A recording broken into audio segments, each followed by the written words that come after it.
So my name is Eliseo Nunez. I'm 38 years old. I grew up in Oceanside, California. Grew up within a very big family, apostolic Christian, family very involved. Church started in the garage, people being baptized there, always Bible study, kids being anointed. So that was kind of the first generation from Sinaloa, Mexico. So growing up in my mind, I kind of felt like I needed to have a choice. And I feel like the enemy lied to me, and growing up, I looked at having a relationship with God as a weakness. Somebody I looked up to growing up was my dad. Growing up, even before I started using substances, I would see him in and out of prison. You know, I would see him come out of prison, buff.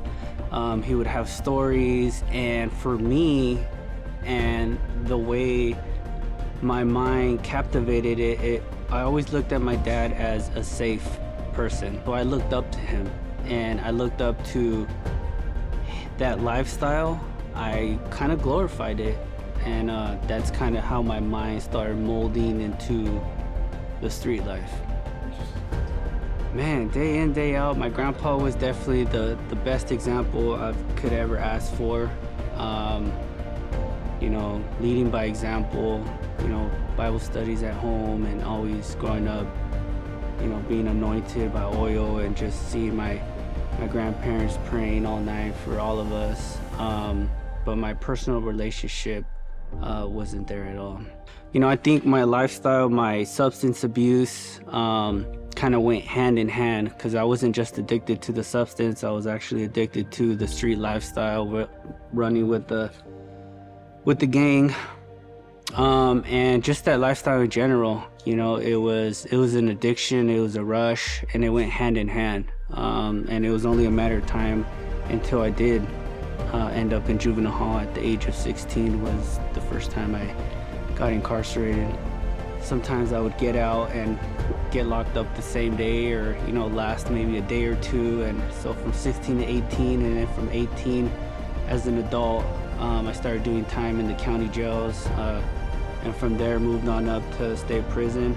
Something that never changed was, no matter where I was in life, was that my family would always bring Christ to me. I remember my sister would come to the county jail, and she would read the word, she would pray with me, and that never changed. Their love towards me, no matter where I was in my addiction, never changed. And that was probably just a little seed that was planted. I wasn't ready to change. It took me about 13 years of being in and out of prison and drug use to kind of look at my life and be like, hey, you know, where am I going? I think my mentality really looked at having a relationship, and this is just my personal story, having a relationship with God was a weakness, because I compared it to, you know, this world is a dangerous place. I need to be able to protect myself, and my identity was the street. It was putting fear in people. For the prison gang that I ran with, one of the things that we would do is we would study up on, you know, our history, our ancestors. And the Mexica Aztecs used to sweat. They used to have sweat lodges, and I used to go in there, and it'd been years since I prayed, had any type of prayer life.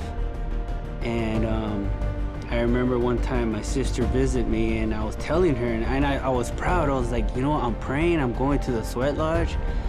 And my sisters are like, you don't need to go in there and suffer. You know, Jesus already paid the price for you. And I was like, you know, I received that. This was the last time I went to prison, and when I got locked up, I told myself that that's it. I'm gonna dedicate this term to Jesus.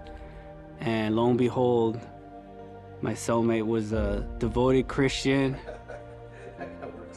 Every day, Bible study. And there was a moment where they would have people come the prison from the outside. And I remember the person giving the Bible study snuck in some oil, and she was praying over us. And it'd been decades since anybody has prayed over me with oil. And in front of everybody in the prison, in the chow hall, when that oil touched my forehead, I broke down and started speaking in tongues in prison. And from that moment on, I knew that God has never left my side. Well, coming into being a husband and coming in to be a father, it was, for me, I needed to be clean. I needed to be level-headed. I needed to have an established relationship with the Lord. And it was the beginning of, what would I call, my golden years, man. This is what I was designed. This is what God designed me for.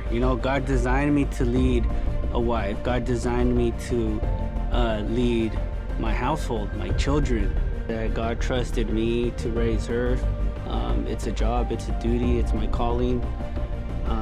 And it's a blessing, it's a gift to be able to do that, to be able to pray over my kids, to, one of the reasons why I brought her was to, show her that, we give back to the community, we love God and we put God first, and, we do things like this, and that's one of the reasons why I brought her. I think I shared this with the group, one of the times, and where they're talking about, Saul, also known as Paul, and in the word it says Saul, also known as Paul.